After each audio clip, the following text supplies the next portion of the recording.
खुलुमबाय आंनि मुलुगनां बड' निउस चेनेल रादाब नायनो मोजां मोनग्रा बिथांमोननिसिम गोजोन फुंबिलिनिसिम गासिनोबो अननाय आरो मोजां मोननाय जासिहरनाय जाबाय।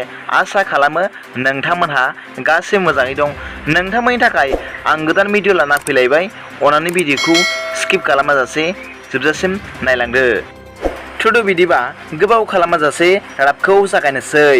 दिनै फुंबिलिनि मोननैसो गाहाय रादाबफोरा जाबाय। सेथियाव दं थांनाय बावैसो शुक्रबारखालि आसामनि कार्बि आलं जिल्लायाव पुलिसफोरा 7 कौटि बेसेननि हेर'इन हमनो हादों होनना खौरां मोन्दों। मख'जाथावदि बे आसाम पुलिसनि गिदिर हाबा मावफुंनो हानायखौ मिथिनानै आसामनि गिबि मन्त्रि मानगोनां हिमन्त बिश्व शर्मा बिथाङा आसाम पुलिसफोरनिसिम साबायखर बावहरदों होनना खौरां मोन्दों। मख'नो गोनांदि बे हेर'इनखौ बिफा फिसाज्ला सानै सुबुङा गुबुन जायगासिम दैथायहरबाय थानाय समावनो हमजादों होनना खौरां मोन्दों। नैथियाव दं आसामनि हायार इडुकेसन काउन्सिलआ हायार सेकेन्डारि 2 बोसोरनि फाइनाल आनजादनि फिथाइखौ जुन दाननि 27 अक्ट'आव थामहिनबा गाबोनहाय फुंनि 9 रिंगानिफ्राय फोसावगोन होनना आसामनि गिबि मन्त्रि डक्टर हिमन्त बिश्व शर्माया गावनि टुइटारनि गेजेरजों फोरमायदों। थामथियाव दं आसामाव गोबां अखा हानायनि जाहोनाव गोबां ओनसोलाव दैबानानि जेंनाजों रायजो राजाफोरा मोगा मोगि जानो गोनां जादों।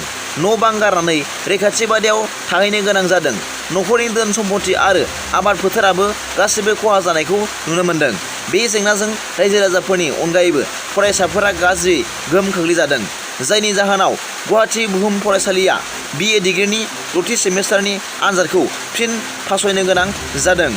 मख'जाथावदि फरायसाफोरनि मोजांखौ हास्थायनानै बे थांखिखौ लादों। सिगाङाव फोसावनाय मिथिसार बिलाइनि बादिब्ला आनजादा 29 अक्ट'आव जानो गोनांमोन, नाथाय बेखौ बोखांनानै लाफिननानै 4 जुलाइखौ आनजादनि गोदान अक्ट' हिसाबै फोसावना होनाय जाबाय। खुंथाया ब्रैथियाव दं भारत हादराव बुहुमनां बुथारग्लुंनाय कर'ना भाइरासनि थासारिया मोजाङाव फैदोंमोनब्लाबो लासैनो फिन साग्लोबफिननायखौ नुनो मोन्दों।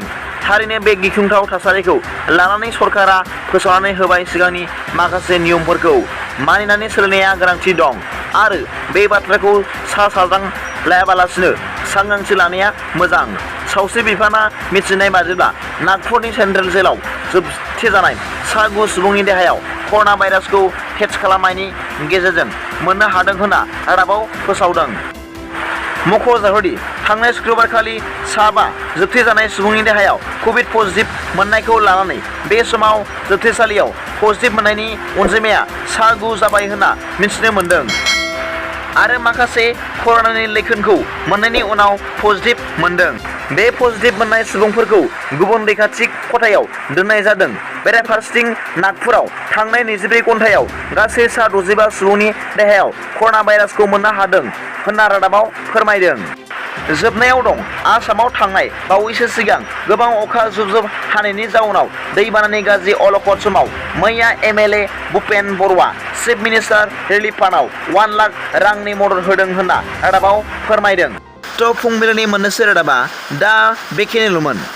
सोरबाफोर आंनि चेनेलखौ दिनैसो गोदानै नायसनदोंब्ला अन्नानै साबस्क्राइब खालामना ला आरो बेल आइकनावबो थुनानै हो, जाहाथे आं गोदान निउस आपडेट लानानै फैयोब्ला नोंथांनियाव सिगांग्रो नटिफिकेसन सौहैयो। गाबोननि फुंबिलिनि रादाबाव नोंथांमोनखौ आंनि मुलुगनां बड' निउस चेनेल रादाब नायगिरि बिथांमोनखौ गोसो गोथारै बरायहरनाय जाबाय। गोजोन्थों।